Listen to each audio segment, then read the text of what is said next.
আজকের দিনটা সত্যিই আলাদা ছিল। অনেক দিন পর এমন একটা আবহাওয়া পেলাম, ঝলমলে রোদ, সাথে ঠান্ডা ঠান্ডা বাতাস। শীতটা এখনো আছে, কিন্তু আজকে সেটা আরামদায়ক ছিল। এমন আবহাওয়ায় মনটাই যেন অন্যরকম হয়ে যায়। আমি মনে করি ওয়েদার আমাদের মুড আর কাজের এনার্জির ওপর অনেক প্রভাব ফেলে। আজকে যেমন ঘুম ঘুম ভাব কম, মনটা ফুরফুরে, কাজ করতেও ইচ্ছে করছে। আর এখন যেহেতু স্কুল অফ, তাই নিজের কাজগুলো একটু গুছিয়ে নেওয়ার সুযোগ পাচ্ছি, সেগুলোই আপনাদের সাথে শেয়ার করছি। আসলে এমন একটা সুন্দর আবহাওয়া পেলে ছোট কাজও আনন্দের হয়ে যায়। আজকের এই দিনটা ঠিক সেরকমই, হালকা আর শান্ত। হ্যালো এভরিওয়ান, আসসালামু আলাইকুম। আজকে যেহেতু ওয়েদারটা অনেক ভালো ছিল, তাই আমার মুডও ভালো ছিল।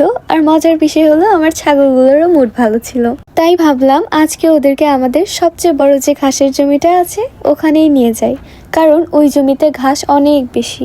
আমাদের বাড়ির পিছনে আর পাশেও দুইটা ছোট জমি আছে। নর্মাল দিনগুলোতে ওদেরকে ওখানেই ছেড়ে দিয়ে রাখি, কিন্তু এক জমিতে কি আর একঘেয়েমি ভালো লাগে সবকিছু বলেন? এই যে আপনারা এখন যে ভিডিওটা দেখছেন, এই দুইটা ভিডিওই কিন্তু একই জমিতে। পার্থক্য শুধু একটাই, সময়। তখন যখন ভিডিওটা করা হয়েছিল তখন ছিল সরিষার ফুলের সিজন।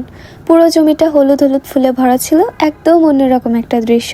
এখন সময় বদলেছে, সিজন বদলেছে, সেই ফুলগুলোই এখন ধীরে ধীরে ফলে পরিণত হয়েছে। তাই এখন এখানে আর ফুল দেখা যাচ্ছে না, সবগুলোই সরিষার রূপে চলে এসেছে। এরপর এখান থেকে আমি আর আমার বাবা মিলে গরুদের জন্য ঘাস কেটে নিয়ে বের হলাম। আজকে ঘাস কাটবো মেশিন দিয়ে, কারণ মেশিনের কাজটা একটু দ্রুত হয় আর সময়ও বাঁচে। আজকের ওয়েদারটাও একদম পারফেক্ট, তাই কাজ করতে একদমই কষ্ট লাগছে না।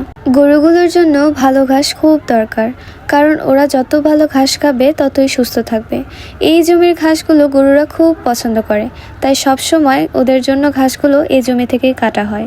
ঘাসগুলো কাটতে কিন্তু একদমই সময় লাগলো না, কথা বলতে বলতেই ঘাস কাটাও শেষ। এরপর এক এক করে সব গরুদেরকে ঘাস দিয়ে দিলাম। আজকের ভিডিওটা এই পর্যন্তই। সবাই ভালো থাকবেন, সুস্থ থাকবেন। আল্লাহ হাফেজ।